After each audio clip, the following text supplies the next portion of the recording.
com água, mas vós sereis batizados com o Espírito Santo, não muitos depois deste dia. Percebam que isto aqui já não é uma promessa futurística, já é uma promessa para o tempo presente, afirmativa. Jesus está dizendo: vocês serão batizados. Vocês serão batizados. E quando nós paramos para observar esta dimensão desta promessa, então nós temos que parar bem aqui neste versículo que diz: mas recebereis poder. Diga comigo: mas recebereis poder. Que tipo de poder é este, pastor? Poder real, poder em ação. Então se torna, na linguagem grega, o dunamis, que significa mais do que força ou capacidade. Designa aqui principalmente o poder divino em operação e em ação na vida do ser humano, na vida do crente transformado. O batismo com o Espírito Santo ou do Espírito Santo trará poder pessoal do Espírito Santo para a vida de cada um de nós. E detalhe, deixa eu explicar uma coisa para você que talvez você não saiba ou talvez não ouviu aqui. Qual é a maior função do Espírito Santo vindo para a minha vida e vindo para a sua vida? Ou melhor, baseado no capítulo 2 de Gênesis, versículo 7, eu posso declarar: voltar é trazer o caráter moral e pessoal de Deus e de Cristo para dentro de nós. A ação e o mover do Espírito Santo não teria nada, absolutamente nada, mais singular e mais preciso do que trazer a essência do caráter moral e pessoal de Deus e de Cristo para dentro das nossas vidas. Se o Espírito Santo que você diz ter ou viver na dimensão do Pentecoste servir só para você falar em línguas estranhas, servir só para você profetizar, servir só para você pular, servir só para você rodopiar, isto não é a essência real do Espírito e do Pentecoste na sua vida. O Pentecoste ele tem que me transformar e me levar a parecer com Ele.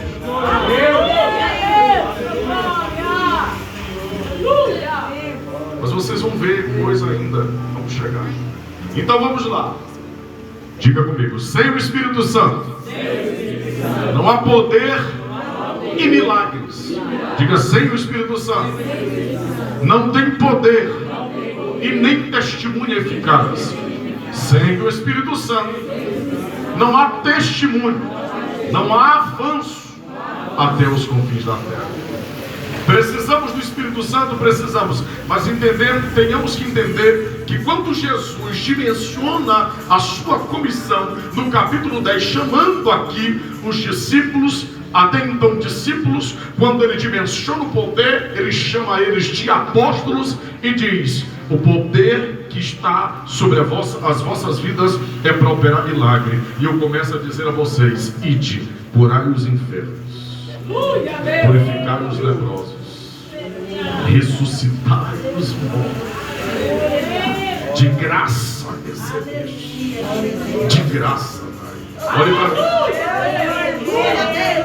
olha aí para o seu irmão, para a sua irmã, por favor, pergunte para ele: tu estás vivendo?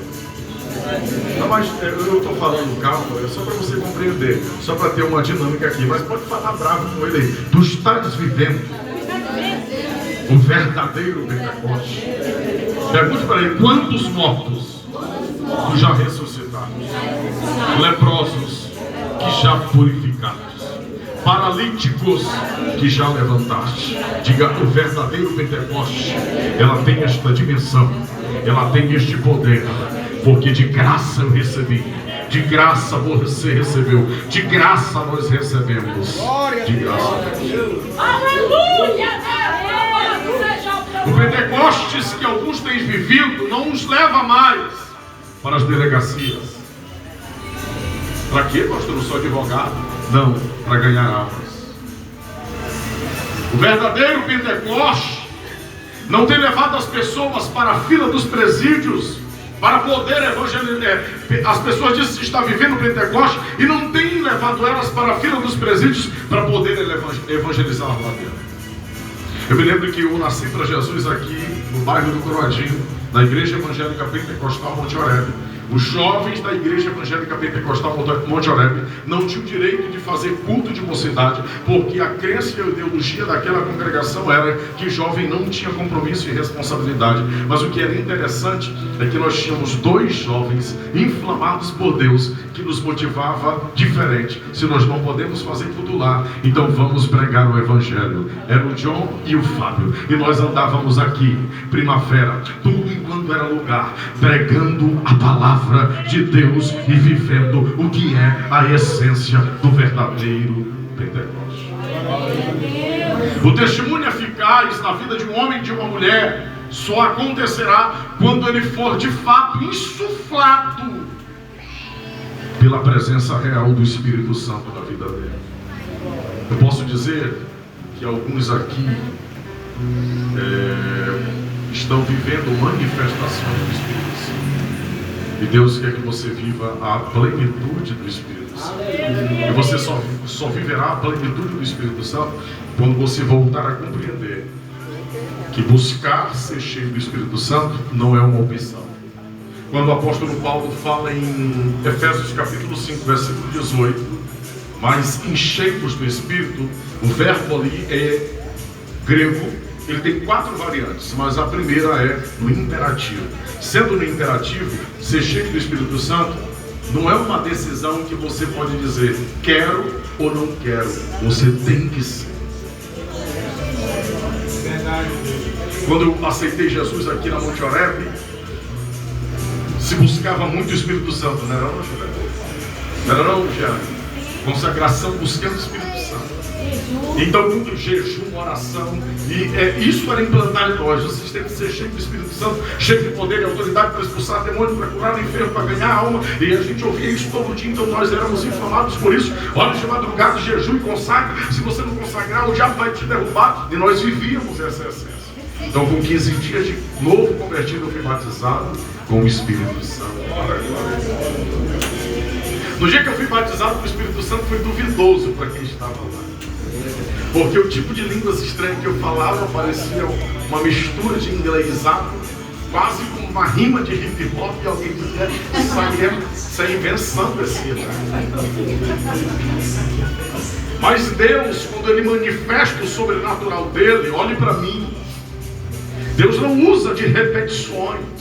Ele tem multiformes para trabalhar, para provar que você é um indivíduo, e sendo um indivíduo, Deus também trabalha individualmente na sua vida e não encerra. Então, por isso, nós precisamos do Espírito Santo para que a nossa pregação ela seja eficaz. Por que, pastor? Porque o Espírito Santo te leva a morrer. Talvez você não queria ouvir isso, mas você vai ter que ouvir isso. Você que diz que é cheio do Espírito Santo e você ainda não conseguiu morrer, você não é cheio do Espírito Santo. Você é cheio de egocentrismo, você é cheio de egoísmo, você é cheio de eu. Quem é cheio do Espírito Santo morre para que a essência e a virtude de Deus viva.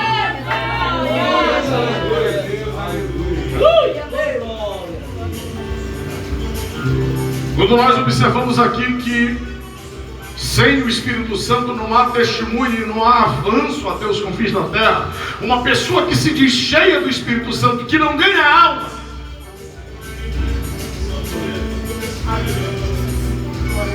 Terry Osborne escreveu um livro, um dos primeiros livros que eu li, chamado Propósito do Pentecostes.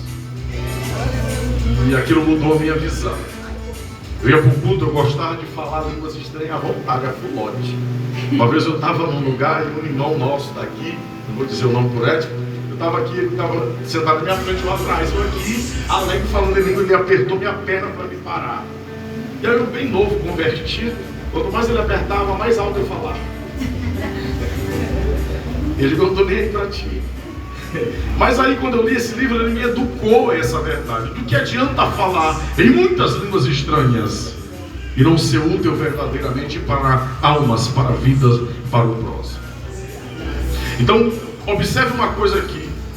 O budismo tem atualmente feito com que muitas igrejas venham viver um Pentecostes entre 4 paredes. Isso aqui que é terrível para mim. Olhe para mim. Quando Pentecostes veio para a vida deles, No Senado, eles saíram das quatro paredes. Tem pessoas que se acham cheias do Espírito Santo e tudo quanto é culto ele quer estar, porque ele quer falar em línguas estranhas, ele quer profetizar, ele quer dizer visão, ele quer dizer revelação, ele quer falar em línguas estranhas, porque todo mundo vai mostrar que ele fala em línguas estranhas, ele quer rodopiar, para alguém ver que ele rodopeia, mas na hora de confrontar aquilo pelo qual ele recebeu poder, ele não quer, que é lá fora, contra o diabo, principados e potestades, arrancando almas das garras de Satanás. Entre quatro paredes, porque João capítulo 20, versículo 19. A Bíblia vai dizer: chegando à tarde daquele dia, o primeiro dia da semana, estavam os discípulos de portas fechadas, e Jesus apareceu vivo no meio deles e disse: paz seja convosco. Assustado. E antes que eles se assustassem, mas ele disse: pode tocar. Pode tocar. Quando eles foram inflamados pelo poder do Pentecostes, eles já não tiveram mais medo da morte. E a gente vai chegar lá. É quando Pedro avança e diz: nós não estamos embriagados, nós estamos cheios do Espírito Santo.